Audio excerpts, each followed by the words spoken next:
रावण में कितना ही राक्षसत्व क्यों न हो, उसके गुणों को इग्नोर नहीं किया जा सकता।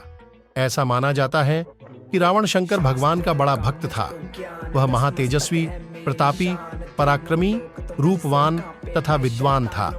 वाल्मीकि उसके गुणों को निष्पक्षता के साथ स्वीकार करते हुए उसे चारों वेदों का विश्वविख्यात ज्ञानी और महान विद्वान बताते हैं। लेकिन इन सब के बावजूद भी रावण बहुत बड़ा दुराचारी था। क्या आप जानते हैं कि रावण की नाभि में अमृत कैसे आया था? क्यों हुआ था रावण का विनाश? मरने से पहले रावण ने लक्ष्मण को कौन सी ज्ञान की बात बताई थी जो हर किसी को जरूर जाननी चाहिए? रावण ने निरंतर 10,000 वर्ष तक तपस्या की। 1,000 वर्ष पूरा होने पर वह अपना एक सिर हवन कुंड में अर्पित कर देता था। इस तरह 9,000 वर्षों तक वह अपने 9 सिर हवन कुंड में अर्पित कर चुका था। जब 10,000 वर्ष पूरे होने को आए तो रावण 10वां सिर काटने को चला। तभी ब्रह्मा जी प्रकट हुए और रावण से कहा, हे धर्मज्ञ, तुझे जो वर मांगना है शीघ्र मांग। हम तेरे लिए क्या करें जिससे तेरा परिश्रम व्यर्थ न जाए। पहले रावण ने अमरता का वरदान मांगा, लेकिन ब्रह्मा जी ने कहा कि ऐसा संभव नहीं है। तब रावण ने यह वर मांगा कि मनुष्य जाति के अलावा कोई भी उसका वध न कर सके। फिर ब्रह्मा जी ने वर के साथ उसके कटे हुए 9 सिर भी उसको वापस कर दिए। ये वरदान ऐसे ही बना रहे, इसलिए ब्रह्मा जी ने रावण की नाभि में एक अमृत कुंड स्थापित कर दिया, जिससे रावण की मृत्यु तभी संभव होती जब उस कुंड से अमृत सूख जाता। अब विभीषण की बारी थी, तो उन्होंने यह वर मांगा कि वो सदा धर्म के कार्यों में लगे रहें। कितनी भी बड़ी विपत्ति क्यों न आ जाए, बुद्धि सदा धर्म में ही बनी रहे।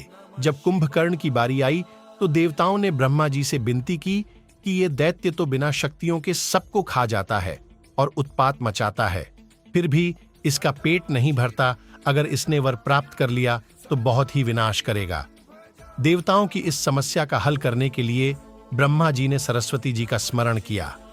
जब सरस्वती जी प्रकट हुईं तो ब्रह्मा जी ने कुंभकर्ण की जीभ से वही कहलवाया जो देवता चाहते थे। कुंभकर्ण वरदान में इंद्रासन मांगना चाहता था, लेकिन सरस्वती माता ने उससे निंद्रासन कहलवाया। दोस्तों, अगर आपने अभी तक हमारे चैनल को सब्सक्राइब नहीं किया है तो प्लीज हमारे चैनल को सब्सक्राइब कीजिए और साथ ही बेल आइकन को भी दबा दीजिए, ताकि हमारी आने वाले वीडियो का नोटिफिकेशन सबसे पहले आपको मिले।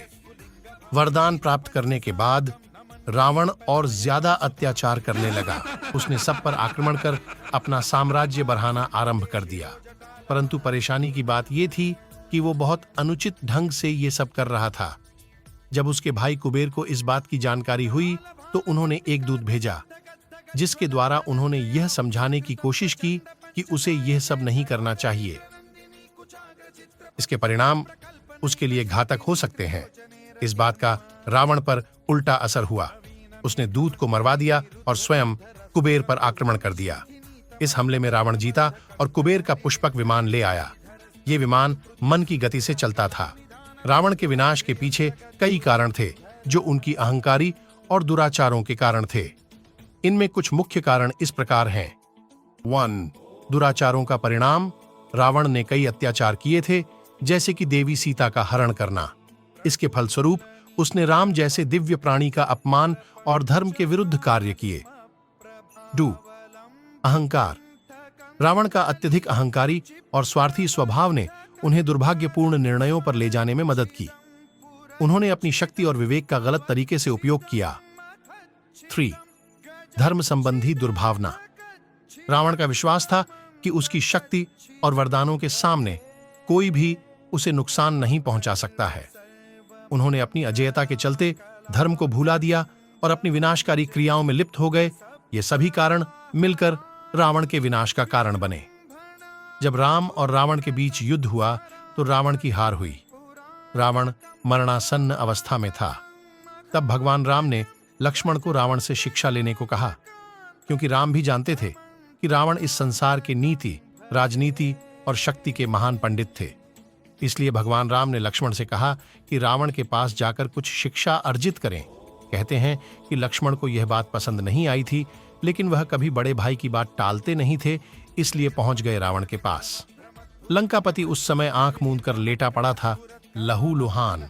लक्ष्मण उसके सिर के पास जाकर खड़े हो गए और प्रणाम बोलकर श्री राम की कही बात दोहराई कि जीवन की कुछ अनमोल शिक्षा दे दीजिए। इस पर रावण ने कोई जवाब नहीं दिया। लक्ष्मण को लगा कि रावण जानबूझकर उनकी बात अनसुनी कर रहा है। वह श्री राम के पास वापस गए और पूरी बात बताई। इस पर श्री राम ने कहा कि सीखने वाले को पैरों के पास खड़े होना चाहिए। अब की बार जब लक्ष्मण ने पैरों के पास खड़े होकर पूछा तो रावण ने उन्हें कुछ सीख दी। दुश्मन को कभी छोटा नहीं समझना चाहिए। रावण महाप्रतापी था, अमर था और कई घातक अस्त्र शस्त्र थे उसके पास। इनके अभिमान में उसने श्रीराम और उनकी वानर भालू की सेना को कम आंका। यह उसकी सबसे बड़ी भूल रही। रावण ने कहा कि कभी भी अपने दुश्मन को कमजोर नहीं समझना चाहिए। कई बार हम जिसे कमजोर समझते हैं वह हमसे ज्यादा ताकतवर साबित हो सकता है। शुभ काम में देरी नहीं करना चाहिए।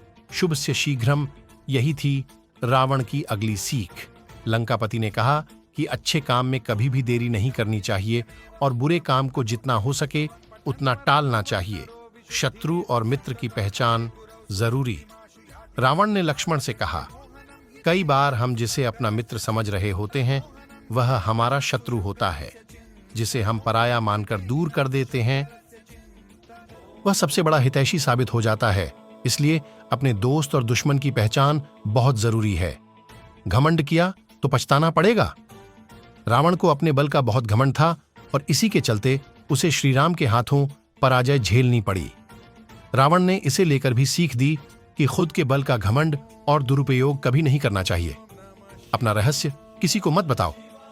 रावण ने लक्ष्मण से कहा कि अपना रहस्य किसी को नहीं बताना चाहिए। उसने खुद का उदाहरण दिया।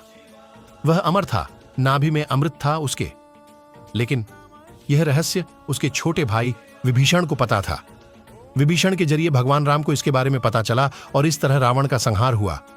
रावण ने लक्ष्मण को कई छोटी लेकिन महत्वपूर्ण और गहरे अर्थ वाली बातें बताई थीं। उसने कहा कि जो तुम्हारा हित चाहते हैं उन्हें पहचानो और उनकी बात हमेशा मानो। रावण का आखिरी उपदेश था कि किसी भी पराई स्त्री पर बुरी नजर नहीं रखनी चाहिए, क्योंकि जो व्यक्ति पराई स्त्री पर बुरी नजर रखता है वह नष्ट हो जाता है। रावण द्वारा कही गई इन बातों को अपने जीवन में अपनाने से कई समस्याओं से बचा जा सकता है। हमें अपने जीवन में हमेशा धर्म का अनुसरण करना चाहिए। आशा करते हैं कि आपको हमारी ये कहानी अच्छी लगी होगी। Please do like, share and subscribe.